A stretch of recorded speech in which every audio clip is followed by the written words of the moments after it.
लक्ष्मी निवास निलयम विलीन विलयम निधाय हृदय वीरम आत्मानुशासनमहं वक्षे मोक्षाय भव्यानाम।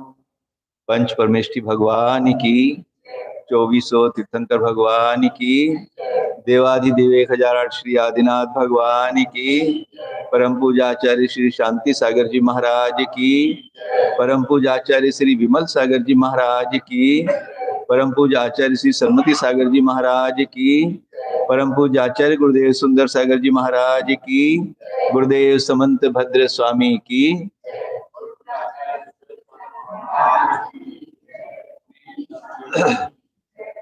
भव्य आत्माओं, आत्मानुशासन ग्रंथ है आचार्य गुणभद्र देव स्वामी विरचित। कल अपने देख रहे थे कि इस मोह ने किस तरह से इस पूरे 3 लोक के ऊपर अपना कब्जा जमा रखा है और ठग की तरह ये लूटता रहता है। अन्य अन्य पर्यायों में तो इतनी जागृति नहीं मिली कि इस ठग का नाटक हम समझ सकें, पर अब इस पंचेंद्रिय अवस्था में हमको मालूम हुआ कि ये ठग हमको किस तरह से अनादिकाल से लूट रहा। पर अभी भी हमको ऐसा नहीं लगता कि वो मोह ठग रूप से हमको ग्रसित कर रहा है। अभी भी हम उसके दास बने हुए हैं। अभी मोह का ऐसा अंधकार हमारे अंदर छाया हुआ है कि हमें वस्तु तत्व को जैसी वस्तु व्यवस्था है उसके अनुरूप दिखाई नहीं देती, वैसा समझते नहीं है। इस घर परिवार आदि को अपना मान रहे हैं, ये सब मोह का ही तो पर्दा लगा हुआ है।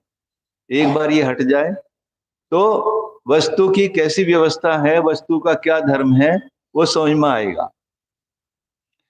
78 नंबर का श्लोक पढ़ते हैं।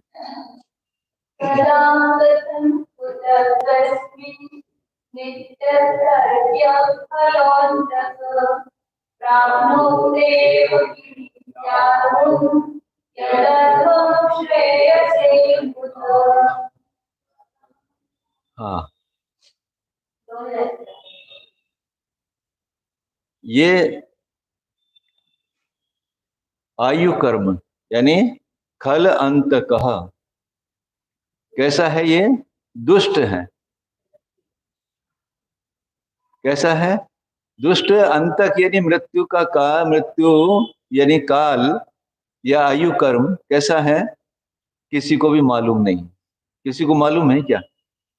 कदा, किस काल में, कथम, कैसे, किस प्रकार से मालूम है क्या हमको? कैसे हमारी मृत्यु होगी, कब होगी, किस प्रकार से होगी, कुछ भी पता नहीं है ना।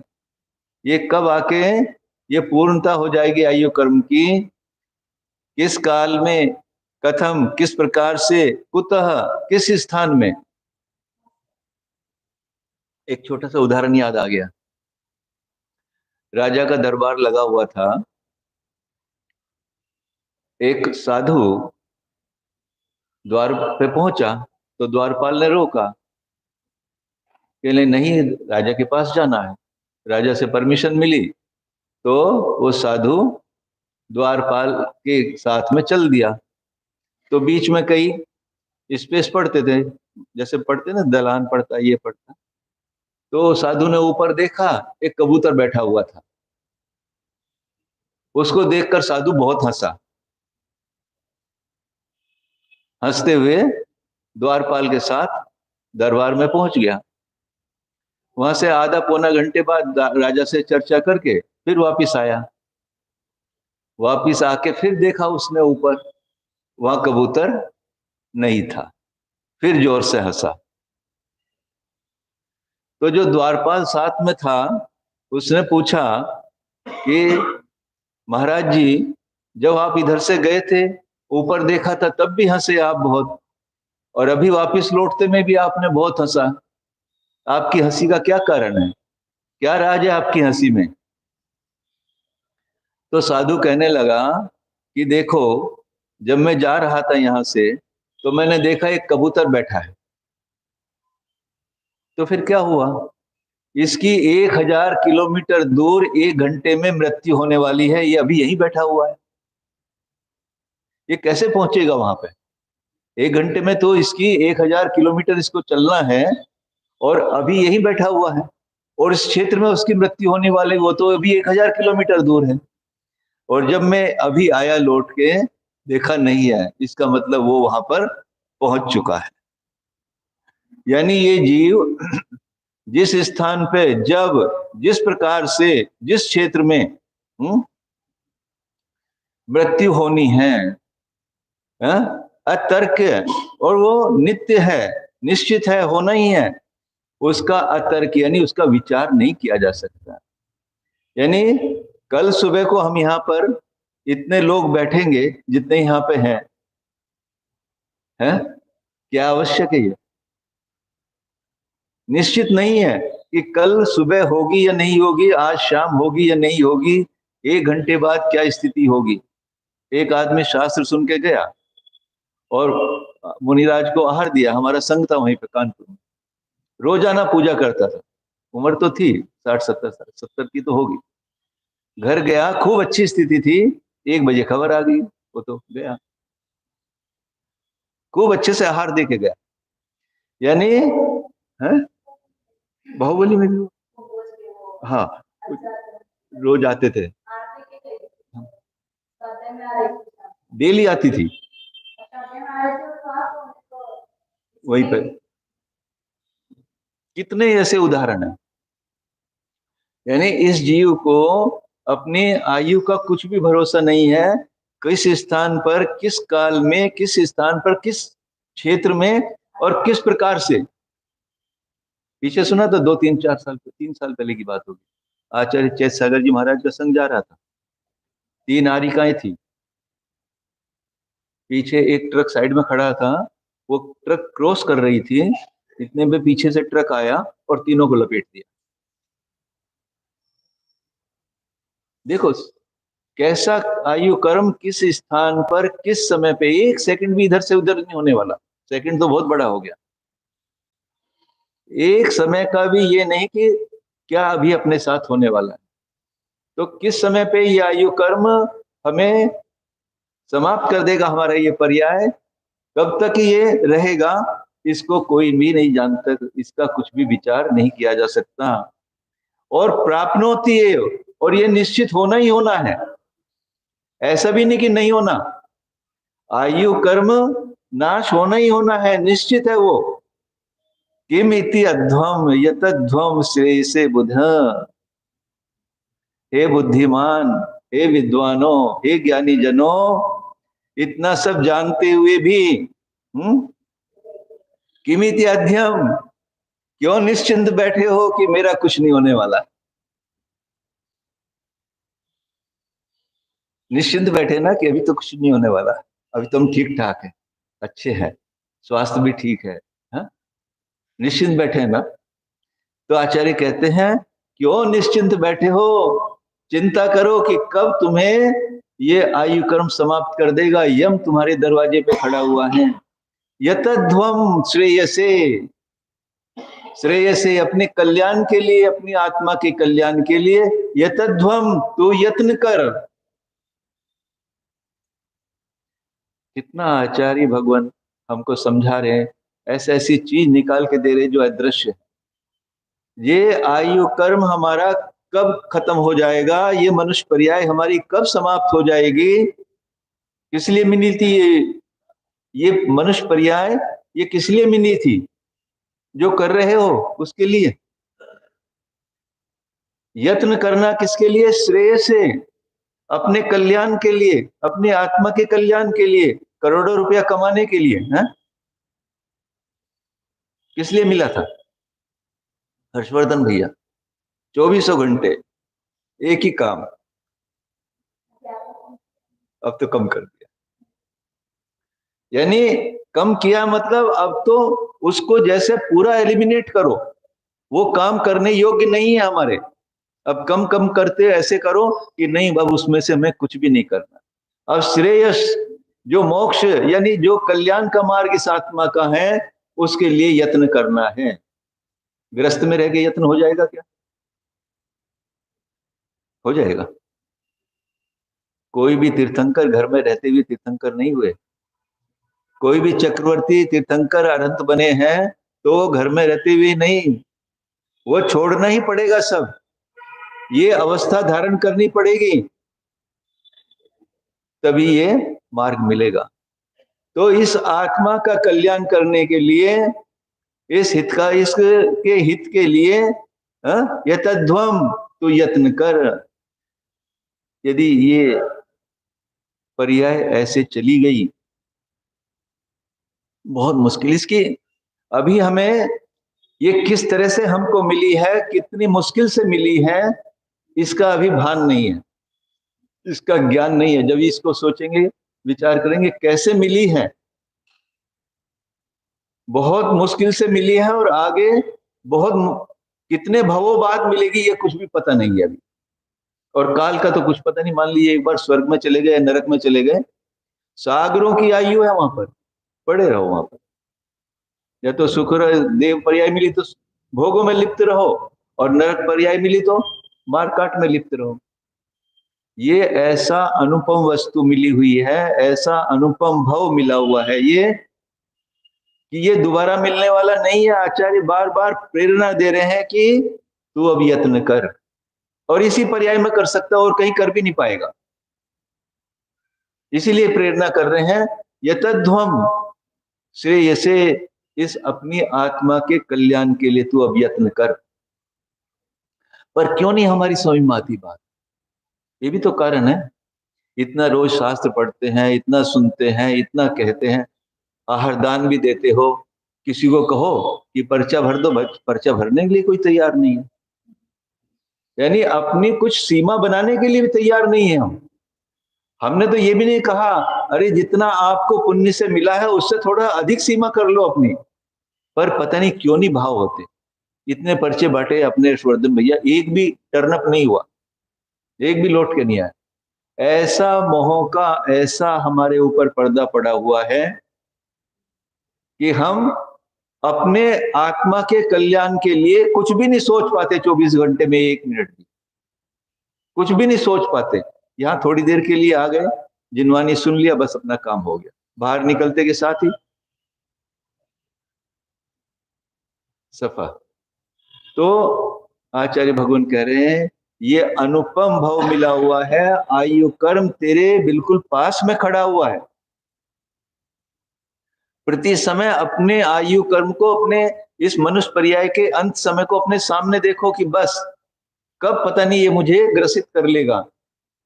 ऐसा ध्यान में रख के अपनी आत्मा के कल्याण में अभी जुट जाओ, एक समय भी व्यर्थ मत करो।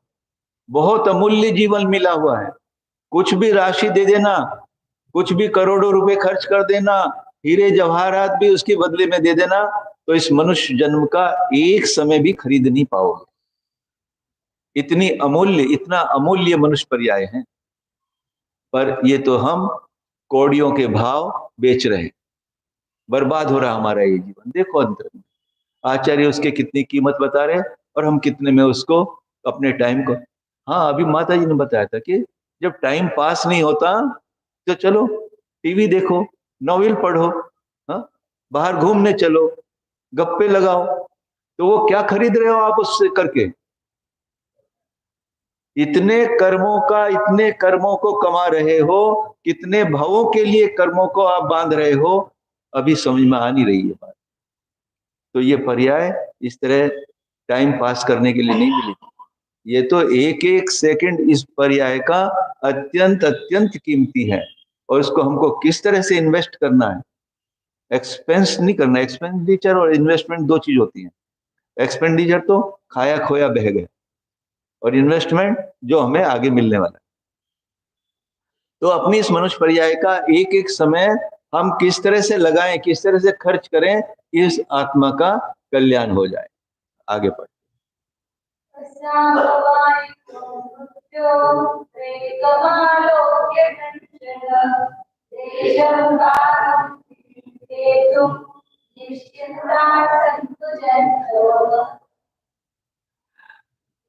असामवायिकम मृत्यु हो एकम आलोक्य कंचना देश कालम विधि हेतु निश्चिंता संतु जंतवा।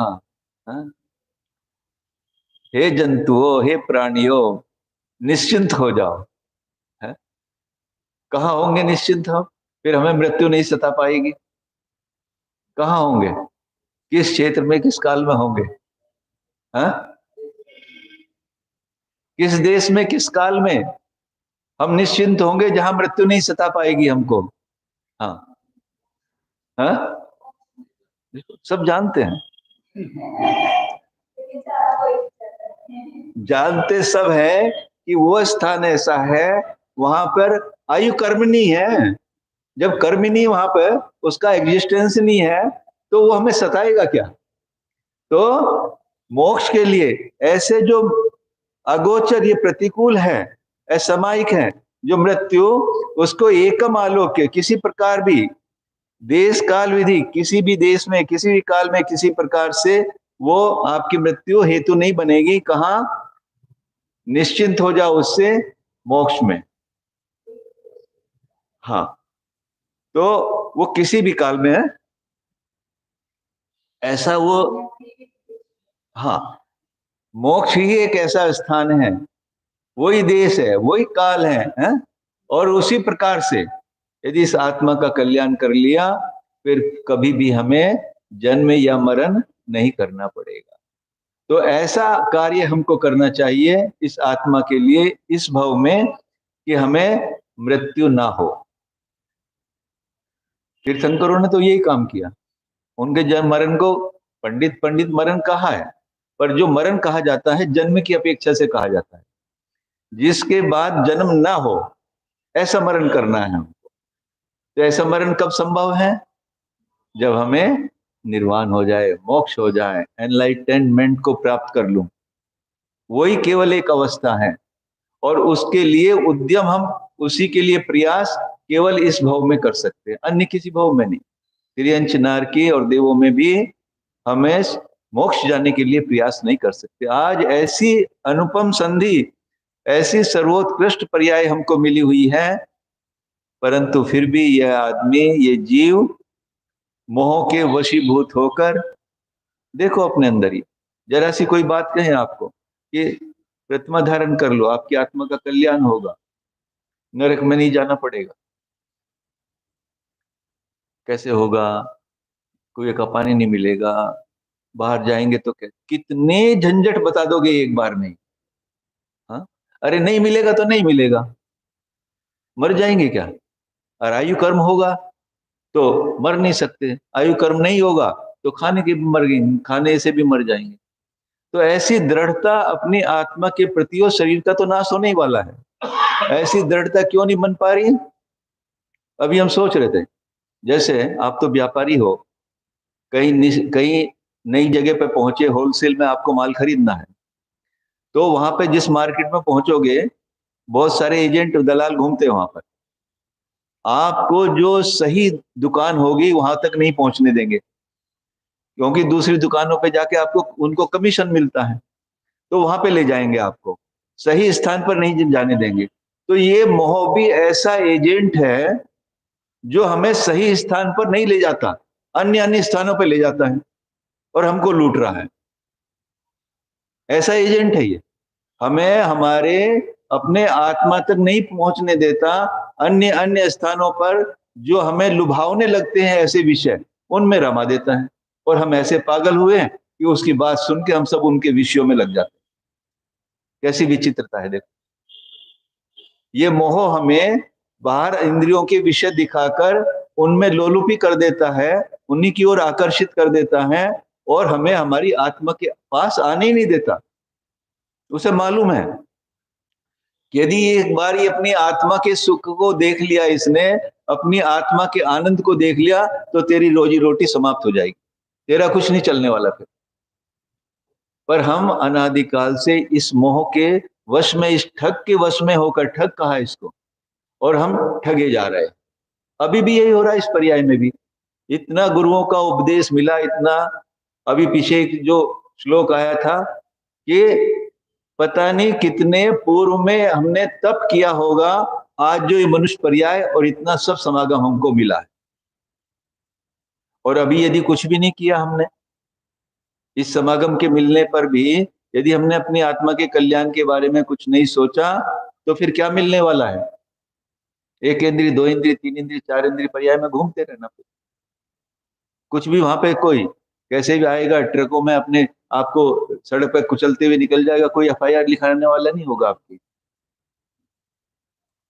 तो ऐसी अनुपम वस्तु आज मिली हुई है, इसको पाकर तो बिना कुछ समय गंवाए तुरंत मोक्ष मार्ग में दृढ़ता पूर्वक लग जाना चाहिए कि इस पर्याय का जितना समय निकल गया तो निकल गया, अब तो मुझे एक समय मात्र भी वेस्ट नहीं करना है।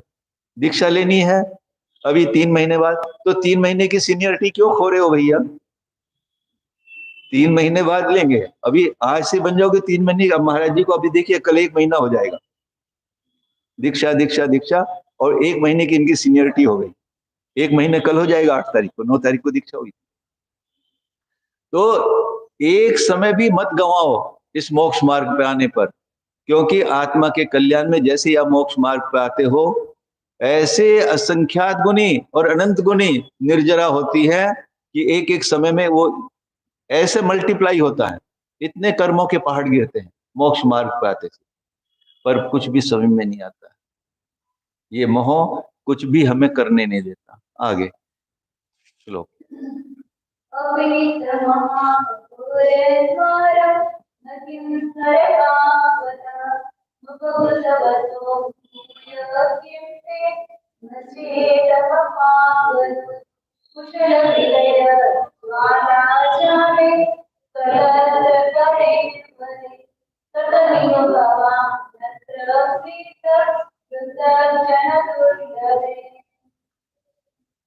कलत्र कलेवरे,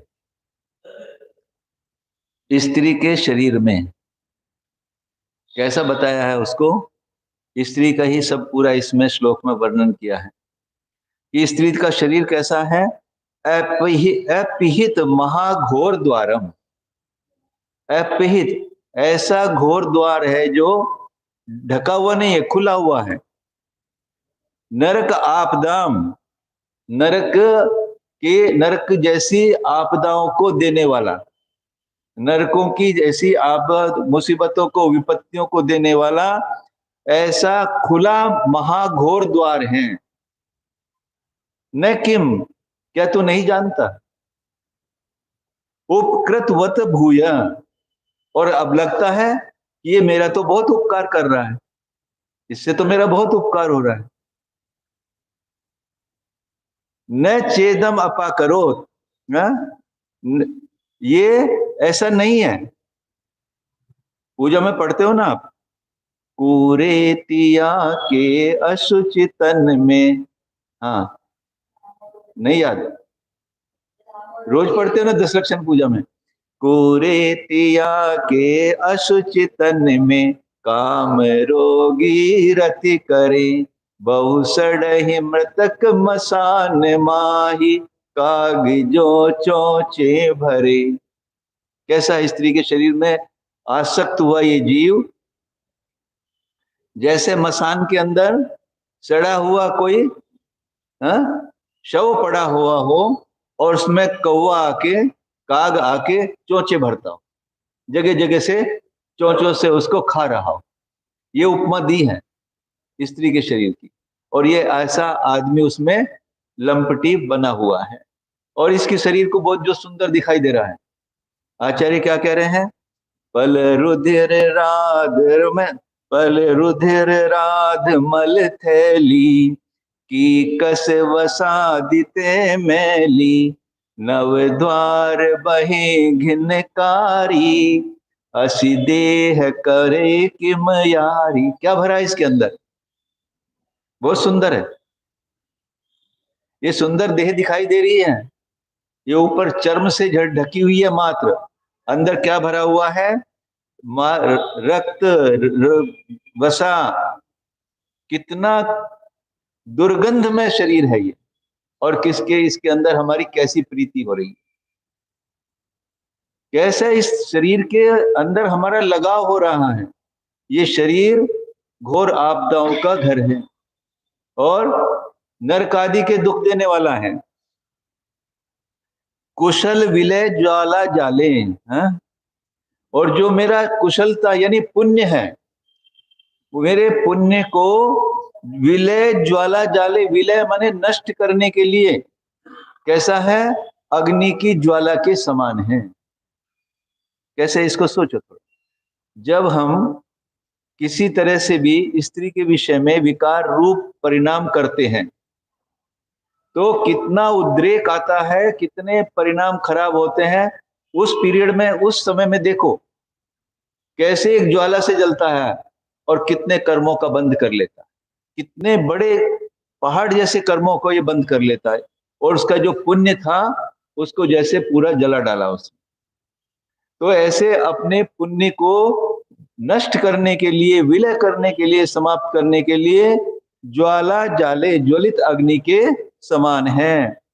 कथम इव भवान, ऐसा जानते भी आप भवान, अत्र प्रीता कथम इव, इस शरीर में प्रीति क्यों करते हो। पृथक जन दुर्लभ है, ये तो जो अज्ञानी जन है उसमें ऐसे अज्ञानी जन इस शरीर में कैसे प्रीति करते हैं। आचार्य इसमें आश्चर्य जाहिर कर रहे हैं, दिखा रहे हैं कि हे भव्य जनों, ये स्त्री का शरीर प्रीति करने लायक नहीं है। दोनों तरफ ले सकते हो इसको, ये तो पर्याय की दृष्टि से कहा, ये दोनों तरफ से ले सकते हो। यदि स्त्री का पुरुष में स्नेह है या इस पुरुष का स्नेह स्त्री में स्नेह है, दोनों तरफ से लो। तो जब जब भी हम इसको विकार रूप से सोचते हैं तो हमारे अंदर इतनी ज्वाला जलती है जो असंख्यात अनंत कर्मों को एक साथ इकट्ठा कर देती है। तो ये तो इसके जो पुण्य था, जो इसका सुख रूप था, उसको जलाने के लिए, नष्ट करने के लिए अग्नि के समान है। ऐसा उद्रेक आता है। तो भव्य जीवों, ये करने लिए यहाँ नहीं आए थे, भोगों को भोगने के लिए नहीं आए थे यहाँ पर। यहाँ तो कुछ भी नहीं मिला आपको, ये भोग तो बहुत बहुत ही कुछ भी नहीं मिले जितने भोग भोग के आए हो। देव पर्याय में इतने भोग भोगे हैं, जब आपकी उनसे तृप्ति नहीं हुई तो वर्तमान में तो बहुत अल्प, जैसे तृण के अग्रभाग में लगी हुई ओस की बूंद, उसके चाटने से प्यास बुझ जाएगी क्या। ये भोग तो उसके समान है। उन भोगों से तृप्ति नहीं देव पर्याय में जो भोगे थे, और अनंत काल जब सागरों तक वो भोग भोगे, तो अभी तो कितना ही मिला है। हा? इनको भोगों के भोगने से हमारी तृप्ति नहीं हो सकती है। अनादिकाल से भोग भोगते हुए आए, पर अभी ऐसी जागृति मिली है। यदि इस जागृति के मिलने पर भी इस आत्मा के कल्याण के बारे में नहीं सोचा तो क्या होने वाला है, इसका तो अनुमान भी नहीं लगाया जा सकता। कहाँ जाके पढ़ेंगे, कौन सी पर्याय में मिलेगी, ये समझ लेना। पंचेंद्रिय से एक इंद्रिय ना मिले, ऐसा नहीं हो सकता। एक इंद्रिय में भी जा सकते हो, और एक इंद्रिय में जाकर असंख्यात पुद्गल परावर्तन तक आप घूमते रह सकते हो। परंतु एक बार सम्यक यदि हो गया तो अर्ध पुद्गल परावर्तन मात्र संसार काल रह जाएगा, और उसमें भी यदि आपने तपस्या करके अपने कर्मों को जल्दी नष्ट कर दिया तो इस जीव को जल्दी से जल्दी मोक्ष में स्थापित कर सकते हैं। तो इस पर्याय में अपने आत्मा के कल्याण के बारे में हमें सोचना चाहिए। बोले आचार्य गुरुदेव सुंदर सागर जी महाराज की। जावानी के ज्ञान से सूझे लोकालोक, सोवाणी मस्तक नमो सदा देतु धोक। देव जो अरिहंत नित गुरु सेवो निर्ग्रंथ, दया धर्म पालो सदा यही मोक्ष का पथ। अथ पौर्वाणिक स्वाध्याय निष्ठापन क्रियायाम पूर्वाचार्य अनुक्रमेण सकल कर्म क्षार्थम भाव पूजा वंदना ईश्वर समेतम श्री श्रुत भक्ति काय सर्गम करोम्यहम्। चत्तारी मंगलम हरंता मंगलम सिद्धा मंगलम साहु के। चत्तारी लोक तुम्हार हंता लोक तुम्हार सिद्धा लोक तुम्हार साहु लोक तुम्हार केली पनत धम्म।